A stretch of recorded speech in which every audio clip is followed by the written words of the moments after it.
میدان وردګ چې نسبتاً سوړ اقلیم لري، اوبه، خاوره او هوا یې د میوو او سبزیجاتو د کښت لپاره مناسبه ده. د یاد ولایت د کرنیزو چارو امریت مسؤلین وایي روان کال د رومي بانجانو حاصلات شاوخوا 2000 ټنه ته رسیږي، چې د تیر کال په پرتله 10% زیاتوالی ښیي.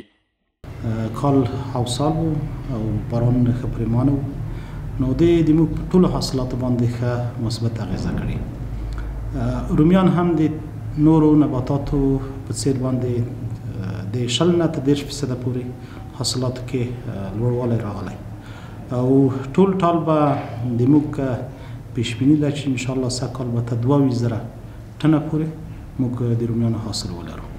رومي بانجان چې روان کال په دې ولایت کې په زیاته کچه کرل شوي، حاصلات یې ښه او زرګونه کسانو ته پکې د کار زمینه هم برابره شوې. ترڅنګ بزګران له مسؤلینو د بازار د ښه والي غوښتونکي دي.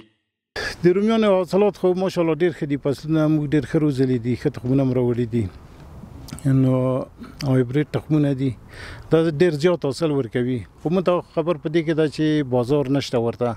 ډېر خوشحاله یو، موږ خو خپله لکه پاکستان مسافرۍ ته تلو، ایران ته مسافرۍ تلو، زیات خوشحاله په دې باندې چې په خپل افغانستان کې دغه د ټماټرو کار دی، داسې نور کارونه وغیره وغیره، نو موږ ورسره ډېر خوشحاله یو دې کار سره. ساتل کېږي دا د ورو شکو دا تجارانو ته وخت معلومه دی، هماغه وخت کې بیا دا شینه ټول شکې بیا د خره جوړی او پاسه په پرده کې په یو شپه د کوم سیاره کې هغه سیاره باندې وای یخ وای دا بیا داسې اوبه کې خرابېږي چې ونه ساتل شي. ساتخانه کې هم ساتل کېږي، هغه پټي کې موږ ساتو.